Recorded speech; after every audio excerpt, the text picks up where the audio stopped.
जय श्री राधे, हर हर महादेव। मित्रों, आज हम फिर से सत्यनारायण भगवान व्रत कथा का चौथा अध्याय लेकर के आए हैं। सूत जी बोले, वैश्य ने मंगलाचार करके यात्रा आरंभ की और अपने नगर को चला गया।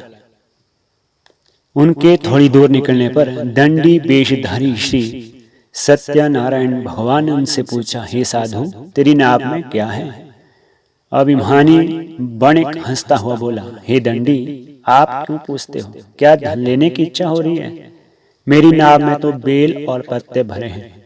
वैश्य का कठोर वचन सुनकर के श्री भगवान ने कहा, तुम्हारा वचन सत्य हो। दंडी ऐसा कहकर वहां से चले गए और कुछ दूर जाकर समुद्र के किनारे बैठ गए।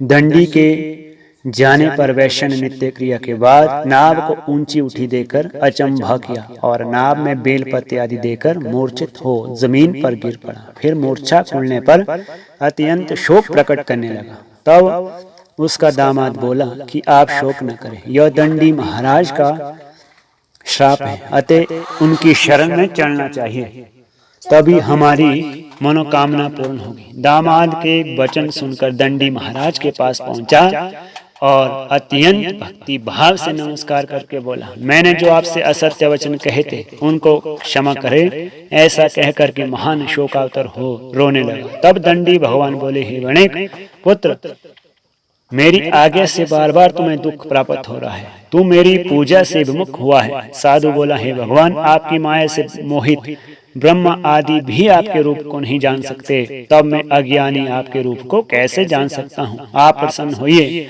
मैं सामर्थ्य के अनुसार आपकी पूजा करूंगा। मेरी रक्षा करो और पहले के समान नौका में धन भर दो। उसके भक्ति युक्त वचन सुनकर के श्री भगवान नारायण प्रसन्न हो उसकी इच्छा अनुसार वर देकर अंतर ध्यान हो गए। तब उन्होंने नाव पर आकर देखा कि नाव धन से परिपूर्ण है। फिर वह भगवान सत्यनारायण का पूजन कर साथियों सहित अपने नगर को चला। जब वह अपने नगर के निकट पहुंचा तब उसने अपना एक दूत घर को भेज दिया। दूत ने साधु नामक वैश्य के घर जाकर उसकी स्त्री को नमस्कार करके कहा, आपके पति आप अपने दामाद सहित इस नगर के समीप आ गए हैं। ऐसा वचन सुन साधु की स्त्री ने बड़े हर्ष के साथ सत्यनारायण भगवान का पूजन कर पुत्री से कहा, मैं अपने पति के दर्शन को जा रही हूँ, तो कार्य पूर्ण कर शीघ्र आ जाना। परंतु माता के ऐसे वचन सुनकर भी कलावती प्रसाद छोड़कर पति के दर्शन के लिए चली गई। प्रसाद की अवज्ञा के कारण सत्यनारायण भगवान रुष्ट हो गए। उसके पति को नाव सहित जल में डुबो दिया। कलावती अपने पति को ना देख करके रोती हुई जमीन पर गिर गई। इस तरह नौका को डूबा हुआ तथा कन्या को रोती हुई देख साधु दुखित हो बोला, हे भगवान, मुझसे या मेरे परिवार से जो भूल हुई उसे क्षमा करो। उसके दीन वचन सुनकर सत्यनारायण भगवान प्रसन्न हो गए और आकाशवाणी हुई, हे साधु वैश्य, तेरी कन्या मेरे प्रसाद को छोड़ करके आई है, इसलिए इसका पति अदृश्य हुआ है। यदि वह घर जाकर प्रसाद खाकर लौटे तो इसका पति अवश्य मिलेगा।